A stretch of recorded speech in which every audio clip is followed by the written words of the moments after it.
In 2005, a cartoon depicting the Prophet Muhammad appeared in a Danish newspaper and quickly spread around the world. The cartoon offended many Muslims and led to riots and protests. Islamic law opposes any depiction of the Prophet Muhammad.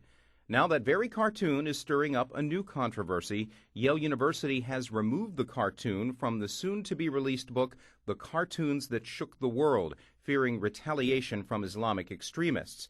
That has drawn criticism from students, a national group of professors, and prominent alumni.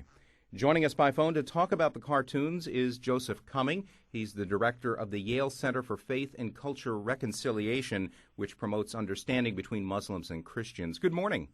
Good morning, Ray. Thanks for having me on the show. Is Islamic law clear about forbidding images of the Prophet Muhammad?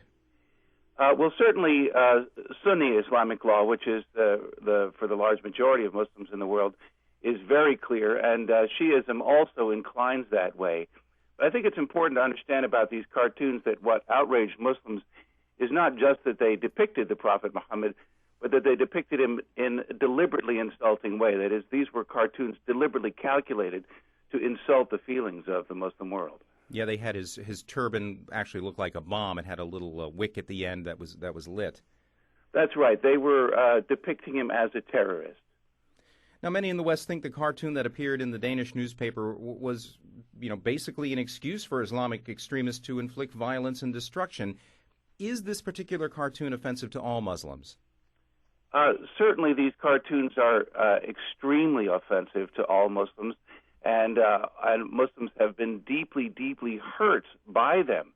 Now, of course, the vast majority of Muslims have not responded to that violently, but it only takes a few being violent to leave some innocent victims dead, and that is what has happened, and it's happened repeatedly when the cartoons have been republished elsewhere. So Yale University has withdrawn the cartoon from the book, fearing violence from Islamic extremists, and that's certainly a valid reason, absolutely.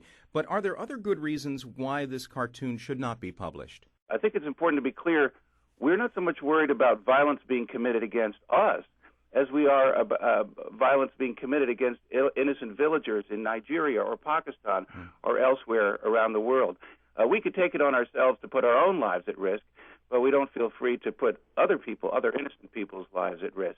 I was one of the people within Yale who, through the summer, was urging that the press should not publish these cartoons. I would argue that that publishing them was, republishing them was irrelevant to what the book was doing. That is, the book was not analyzing the content of the cartoons themselves. It was analyzing the social factors in the Muslim world that cause this reaction.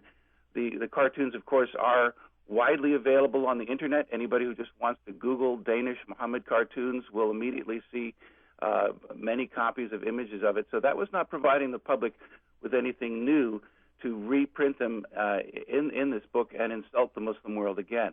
But that argument was not persuasive to the Yale administration. The only argument that was decisive was the concern about provoking violence. Now, Joseph Cumming, I want to get your thoughts on this issue, and not necessarily whether Yale is right or wrong, but in a larger context. I mean, what does this say to you about Islam and perceptions in the West? It represents an interesting worldview about how to relate to the Muslim world. That is the way to relate to the Muslim world to deliberately offend and insult Muslims around the world and then get more military forces and more police to protect us against their reaction? Or is it to actually reach out in a constructive way with respect, promoting a relationship of mutual respect and shared interest, as President Obama has emphasized? And I think the latter is a more helpful response. But I think also, just to help your listeners understand how this looks from the Muslims' point of view, let's remember that in Denmark and most of Europe, free speech and free press do have limitations. You cannot publish a denial of the Holocaust. In most of Europe, you'll go to prison for it. And in fact, just last week in Denmark, and a group of Arabs was charged with a criminal offense for making cartoons which made light of the Holocaust. Now, I think that's outrageous. I'm sure virtually all of your listeners would agree it's outrageous to make a cartoon that ridicules the Holocaust. But from the Muslim point of view, we have a double standard in the West. We will allow one kind of outrageous offensive speech, but we criminalize another kind of outrageous offensive speech. And the feeling in the Muslim world is, make up your mind whether you're really committed to freedom of speech or not. All right, Joseph Cumming, thanks so much. Thank you. Joseph Cumming is director of the Yale Center for Faith and Culture Reconciliation, which promotes understanding between Muslims and Christians.